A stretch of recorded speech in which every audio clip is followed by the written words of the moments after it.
Hello students, welcome to my channel. आज हम देखेंगे कक्षा 10th हिंदी के चैप्टर 9 लखनवी अंदाज के क्वेश्चन आंसर्स को।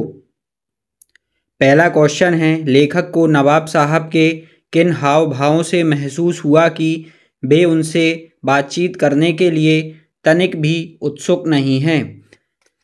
लेखक के अचानक ट्रेन के डिब्बे में कूद पड़ने से नवाब साहब की आंखों तथा मुख पर उनके एकांत चिंतन में खलल पड़ जाने के चिन्ह और असंतोष दिखाई दिया। ट्रेन में लेखक के साथ बातचीत करने के लिए नवाब साहब ने कोई उत्सुकता प्रकट नहीं की और ना ही उनकी तरफ देखा। इससे लेखक को स्वयं के प्रति नवाब साहब की उदासीनता का आभास हुआ। दूसरा क्वेश्चन है, नवाब साहब ने बहुत ही यत्न से खीरा काटा, नमक मिर्च बुरका, अंततः सूंघकर ही खिड़की से बाहर फेंक दिया। उन्होंने ऐसा क्यों किया होगा? उनका ऐसा करना उनके कैसे स्वभाव को इंगित करता है? नवाब साहब ने बहुत ही यत्न से खीरा काटा, नमक मिर्च बुरका, अंततः सूंघकर खिड़की से बाहर फेंक दिया। उनका यह बर्ताव स्वयं को खास दिखाने और लेखक पर अपनी अमीरी का रौब झाड़ने के लिए था। उनका ऐसा करना मिथ्या आडंबर, प्रदर्शन प्रियता एवं उनके व्यवहारिक खोखलेपन की ओर संकेत करता है। तीसरा क्वेश्चन है, बिना विचार घटना और पात्रों के भी क्या कहानी लिखी जा सकती है? यशपाल के इस विचार से आप कहाँ तक सहमत हैं? हम लेखक यशपाल के विचारों से पूरी तरह सहमत हैं। किसी भी कहानी की रचना उसके आवश्यक तत्वों, कथावस्तु, घटना, पात्र आदि के बिना संभव नहीं होती। घटना तथा कथावस्तु कहानी को आगे बढ़ाते हैं। पात्रों द्वारा संवाद कहे जाते हैं। कहानी में कोई ना कोई विचार या उद्देश्य भी अवश्य होना चाहिए। ये कहानी के आवश्यक तत्व हैं।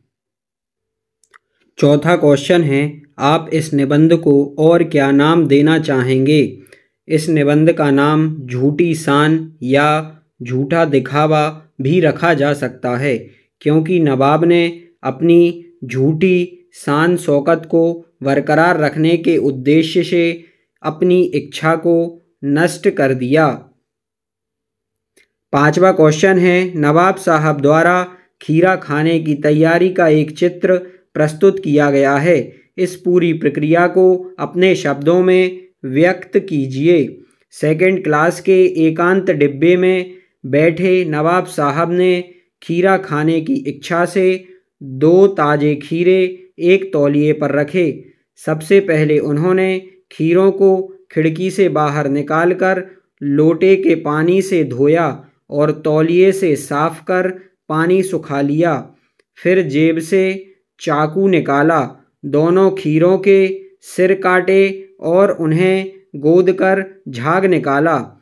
फिर खीरों को बहुत सावधानी से छीलकर फांकों पर बहुत कायदे से जीरा, नमक मिर्च की सुर्खी बुरक दी। इसके बाद एक एक करके उन फांकों को उठाया और उन्हें सूंघकर खिड़की से बाहर फेंक दिया। अगला क्वेश्चन है, भाषा अध्ययन।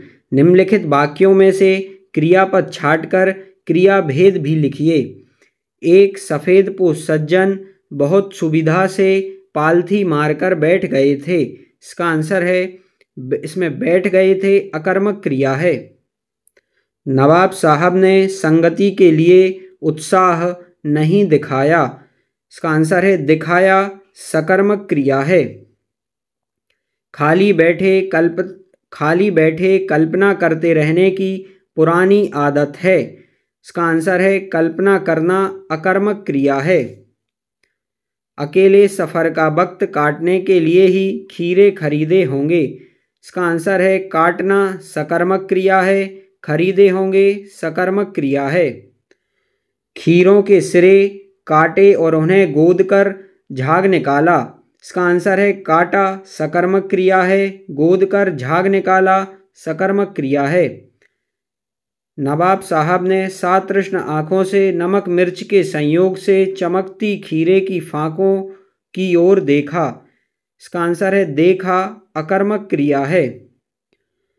नवाब साहब खीरे की तैयारी और इस्तेमाल से थककर लेट गए। इसका आंसर है लेट गए, अकर्मक क्रिया है। थक कर अकर्मक क्रिया है। जेब से चाकू निकाला। इसका आंसर है निकाला, सकर्मक क्रिया है।